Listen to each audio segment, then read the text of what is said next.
February 2026 रोजी अकोल्याच्या मूर्तिजापूर कृषी उत्पन्न बाजार समितीमध्ये एका व्यापाऱ्याकडून अडते असतील किंवा शेतकऱ्यांची मोठ्या प्रमाणात फसवणूक झाल्याचा प्रकार समोर आला होता।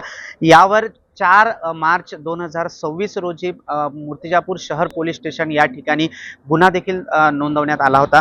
माझ्यासोबत काही शेतकरी आहेत, माझ्यासोबत काही व्यापारी सुद्धा आहेत, जे आज जर पाहायला गेलं तर एका यातील आरोपीला अटक करण्यात आली आहे, मात्र इतर आरोपी सुद्धा अद्यापपर्यंत अटक करण्यात न आल्याने आक्रमक झाल्याचं पाहायला मिळत आहे। माझ्यासोबत काही व्यापारी शेतकरी वर्ग आहे, त्यांच्याकडून आपण जाणून घेणार आहोत काय नेमकी तुमची मागणी आहे, ज्याच्याकरता आज आपण न्यायाची करता झटत आहात। जे कृषी उत्पन्न बाजार समितीमधले जे पैशाची अफरातफर करून गेले ते 4 आरोपी आहेत। त्यापैकी कमीत कमी 22/2ला FIR दाखल केल्या आम्ही।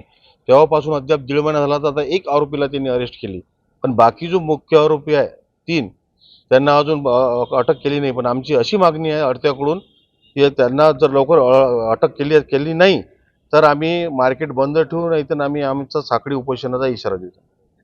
एकंदरीत जर पाहायला गेलं तर 1,85,00,000 पर्यंत हा आकडा गेला होता आणि 1,85,00,000 पर्यंत फसवणूक अडत्यांची आणि शेतकऱ्यांची झाली होती। यापैकी जे आहेत ते 4 आरोपी होते। 4 आरोपींपैकी एकाच आरोपीला अटक करण्यात आलेली आहे।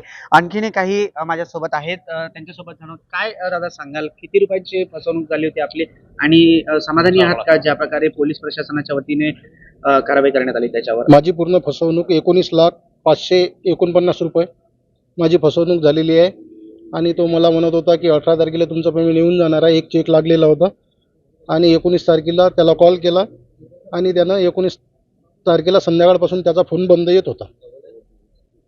पोलीस प्रशासनाच्या वतीने जे उत्तर दिले जात आहेत किंवा एका आरोपीला अटक झालेली आहे, कशी वाटते?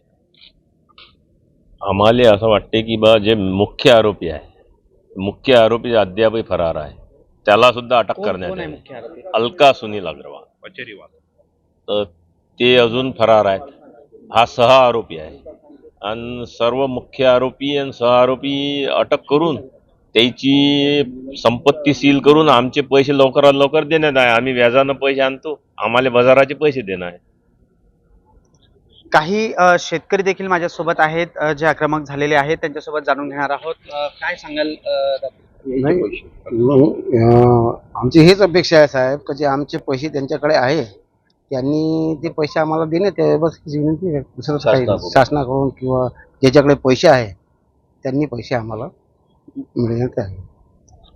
पाहायला गेलं जे 4 आरोपी आहेत त्यांवर याच्यापूर्वी सुद्धा गुन्हा नोंदवण्यात आलेला होता। अशाच प्रकारचा गुन्हा देखील त्यांच्यावर यापूर्वी त्यांनी कृत्य केलं होतं, तरी सुद्धा कुठल्याही प्रकारचा अद्यापपर्यंत पोलीस प्रशासनाच्या वतीने कारवाई न झाल्याची खंत व्यक्त केल्या जात आहे। काय सांगाल? आमचं म्हणणं असं आहे की 4 पैकी एकच आरोपी अटक केलेला आहे। त्याच्यातला मुख्य आरोपी अलका सुनील अग्रवाल याला अटक नाही केली, सुनील ब्रिजमोहन अग्रवाल यांना अटक नाही केली। आमचं म्हणणं आहे की त्यांना अटक करून आमचे जे पैसे अटकलेले आहेत ते त्यांच्याकडून वसूल करून आम्हाला देण्यात यावे। काय नेमका याचा परिणाम मार्केटवर असेल? मार्केटमध्ये असा परिणाम झाला की आता हे बरेचसे जे अडते लोक, शेतकरी अडते लोक आहे, हे बँकेकडून व्याजानं पैसे घेऊन इकडे धंदा करतात, स्वयंरोजगारच्या हिशोबाने इथं आलेले आहेत। त्यांचे असे पैसे नेले तर बँकेचे पैशाची इन्स्टॉलमेंट ते भरू शकत नाही। आणखीन काही कास्तकाराचे, शेतकऱ्याचे पैसे त्यांच्याकडे थकीत आहे, शेतकरी त्यांना तगादा लावत आहे पैशासाठी आणि यांचे पैसे तिकडे अटकलेले आहे। त्यामुळे आता शेतकरी याच्यात गुंतलेला आहे, शेतकरी परेशान आहे आणि अडचे लोकही परेशान आहे। बँकेचं कर्ज घेऊन अडत्यांनी या ठिकाणी शेतकऱ्यांना पैसे देण्याचा प्रयत्न केला होता, परंतु तोही पूर्ण होऊ शकलेला नाही। काय सांगाल, काय परिस्थिती आलेली आहे नेमकी? नेमकी अशी परिस्थिती आलेली आहे की आम्ही पैसे सध्या चुकू शकून नाही राहिलो शेतकऱ्याला हे, कारण की आमच्याजवळ पैसे नाही आहे, आमची लिमिट फुल झालेली आहे। कारण की आम्ही पैसे काढून धंदा करत होतो, हातमजुरीवर काम आहे आमचा। माझ्याजवळ 3,20,000चा चेक आहे, तर त्याला मी बोलल्यावर तुम्ही आज देतो उद्या देतो करून त्यानं द्यायला मी चेक बाउन्सही केलेलं आहे, तरी माझ्याजवळ कर्जाचे पैसे माझ्या अंगावर, तरी ते देऊ शकून नाही राहिले। माझी मागणी आहे की त्याला अटक करून आपले काही ना काही सॉल्व्ह झालं पाहिजे। एकंदरीत जर पाहायला गेलं तर 4 फेब्रुवारी पासून ज्या प्रकारे ही कारवाई सुरू आहे ती पोलीस प्रशासनाच्या वतीने वारंवार सांगितले जाते की कारवाई सुरू आहे, तपास सुरू आहे. मात्र अद्यापपर्यंत 4 पैकी एकाच आरोपींना अटक करण्यात आलेली आहे आणि कोट्यवधीचा जो घोटाळा आहे तो करून आरोपी अद्यापपर्यंत फरार असल्याची खंत व्यक्त केली गेलेली आहे.